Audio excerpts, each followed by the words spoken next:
Okay, so today I'm going to talk about Joe Rogan, and this guy is the unfunniest comedian in the world. Actually, that is Brendan Schaub, so he's the second worst.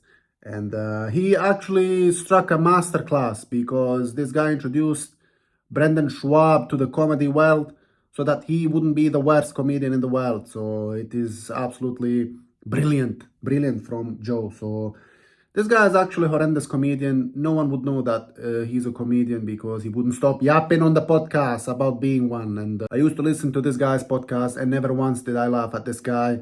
Joe Rogan couldn't make a toddler laugh with funny faces. It's literally this guy is so unfunny and pretending to be some sort of a comedian, and 1,000 of them only left in the world. These people are brain surgeons. It's actually ridiculous. Do not let Joe go on the podium because he's gonna break a stool, and we are all in big trouble because we don't need to see any more scenes like stool humping anymore, and like not necessary at all. Joe needs to hang the mic because it's getting ridiculous, and it's just people are laughing at him and not with him. So I used to play Super Smash Bros. Melee like religiously. Wow, I don't know anything about that. Yeah, Dude, that's like our third we're time. surrounded by nerds.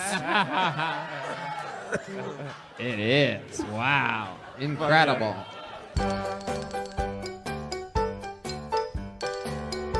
We all need guns.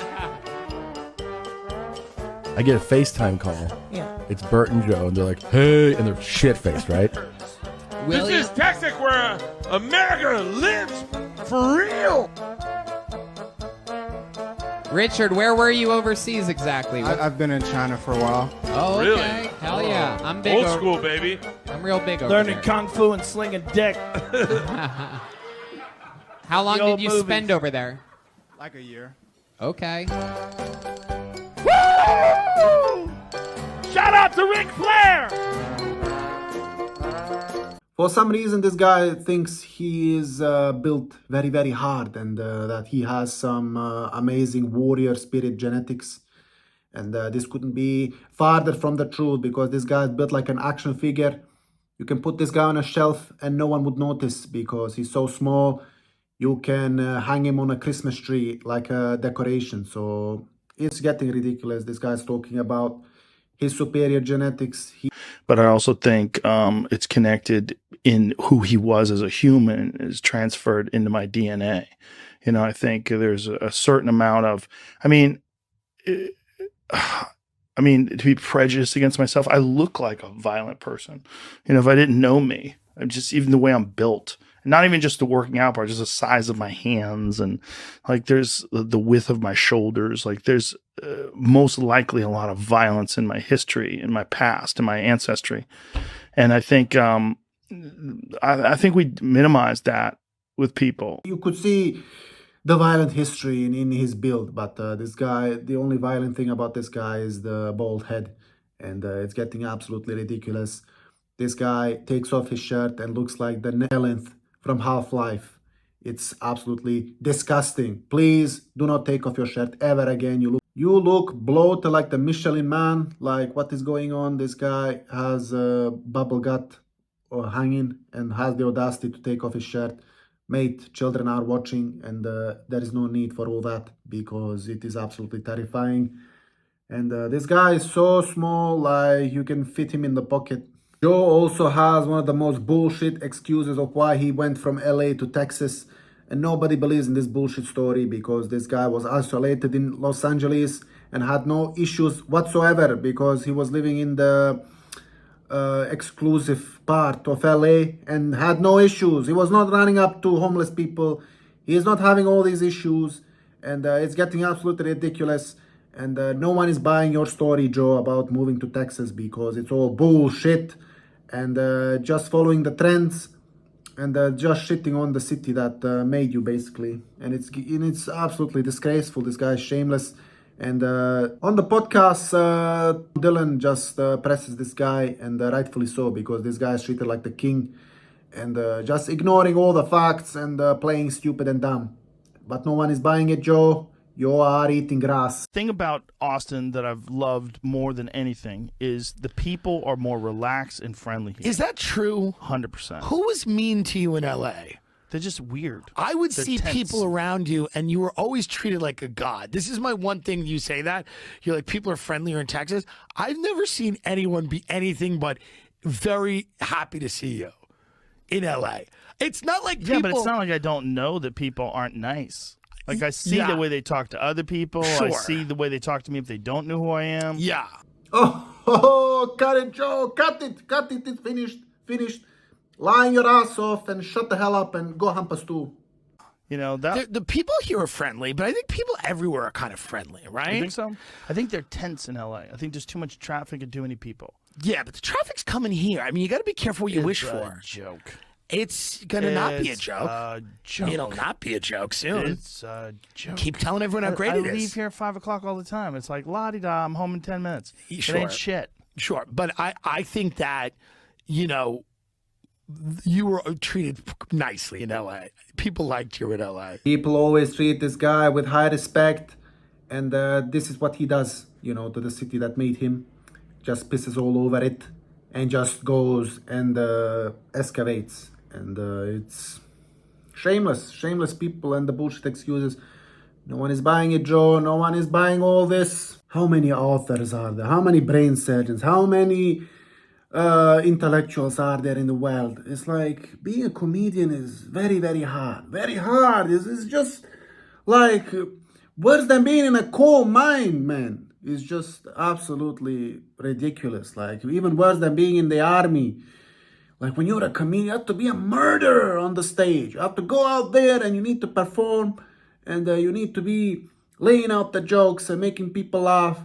It's the hardest job in the world, people, and only 1,000 of them. So we need to all get on our knees and thank them. Thank them for their services, because the world would be in shambles if these people weren't alive.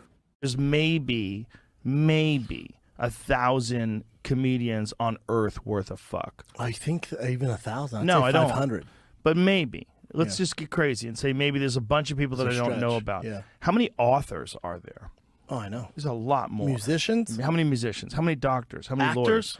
Yeah, there's a lot more. It is a weird, strange road, and one of the most difficult roads in all of show business to achieve success through. It's a strange road, and I don't think it's been documented enough. I don't think we've spent enough time talking about it. Someone needs to write a journal, an article about all these people, and it's just not well documented enough, because these people are suffering, only 1,000 of them, and basically extinct race of people are walking amongst us and living the living off being comedians, and it's very hard.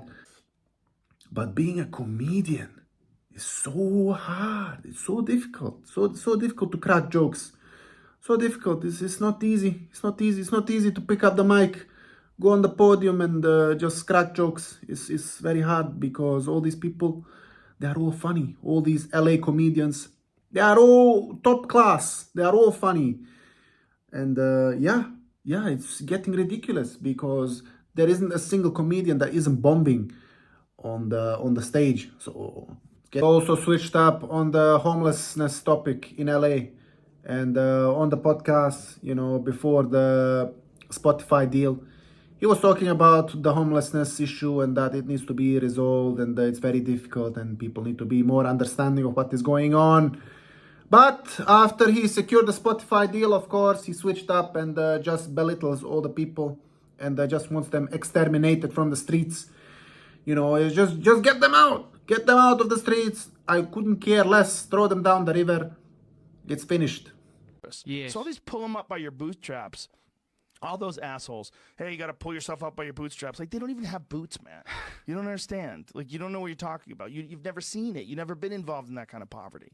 It's not fair. It's not fair at all. And if we care about people, that's what we should fucking care about. The whole thing is dumb. You can't allow people to just camp on streets in the middle of nowhere. You just can't. You just can't. In the middle of your streets, put tents up. You just can't allow that. You know, they passed a ban on it here, and there's part of you is like, don't give them any money because you know they're going to just buy drugs. Yeah. You know, let them figure it out. But then they're not going to figure it out. They have mental health issues, and they're stuck out here, and they're supposedly on the team. They probably were born in America. They probably have national citizenship here. You know, this is our team, and no one gives a fuck that they're camped out under the bridge. I think they did something where you can't loiter or litter or something. So now the homeless people are like cleaning. It's like cleaner. What the fuck? Or ever. they can arrest them. So You now they're can't doing camp. How about that? Get the fuck out of here. yeah, and you know, Who cares, man? Just get them off the street, and I couldn't care less. Chuck them down the river. You know, you can't camp, man. Just get off the streets, and I couldn't care less. I couldn't care less. I couldn't care less. I'm living, I'm living far away from all this. All these homeless people, they need to be gunned down because, yeah, they should. you know You what's gotta weird? figure You know your what I life noticed? out. Diffusion of responsibility that comes with these massive numbers. 20 million in LA, 300 and plus, whatever it is now. What is it, like 320 in America? Yeah, it's unbelievable. In his No, there's town. homeless people. There's just not a lot. Yes, there are. No, there's 2,000. 2 Well, to 3,000. It's a small place. I Yeah. see them everywhere. Well, there's a lot. I mean, in terms of like. I'm telling you, I saw this visually. obese. But here's the thing, right? If everyone has a unique and if everyone has their own ideas about what to do with their life and everyone has freedom, what if you just don't have enough people that are interested in mental health of the homeless people? You just don't have enough. There's no resources guaranteed. The resources, yeah, that's a big question because our systems are biased in a particular What if direction. there's money? What if primarily they have government funding? Do you think that they could cure homelessness? The reason why the homeless situation never gets fixed is because so many people are working on the homeless situation, and they spend hundreds of millions of dollars. LA spent. I thought there was no money. That's not the case. Hundreds of millions of dollars get spent on the homeless. And thank you for your contribution to that. But you know rich where man. it goes to? But you know where it goes to? It goes to the salaries of people working on the homeless. Oh, wow. So this someone posted all the salaries of all these people. For each one of those people to get well, you're going to need a massive amount of folks. You're not going to have one old lady who's rude, who's fun and brilliant. That's like Provides a solution that there needs to be a lot of workers that need to be working with these people, that need to help the homeless, but then later on complains that people are earning money from all this, that the government is investing in the people to help all these homeless people on the streets. It's getting ridiculous, Joe. You are absolute hypocrite. cute move. We really are on a team and we see someone who's completely downtrodden who's on our team and we ignore them. Well, that's not much of a fucking team, is it? No. I mean, that's what I feel like when I come to red lights and I see homeless people. I feel terrible. What's this? East Hollywood? Instagram account, yeah. Oh, is this Street someone's... People of Los Angeles. Oh, Street People of Los Angeles is good. Gutter People of Los Angeles is better. That's my favorite Oh my one. God. The homeless person's property is protected? Yes, absolutely. Huh. If you were to go and try to move that or take that, You'd get arrested. Yeah. Yeah. Hilarious. Mm-hmm. But they wouldn't arrest you if you shot somebody. Maybe you should just go and shoot the homeless people. I like your ideas. Yeah. Just rally them all up and gun them down. That is Joe's solution, basically.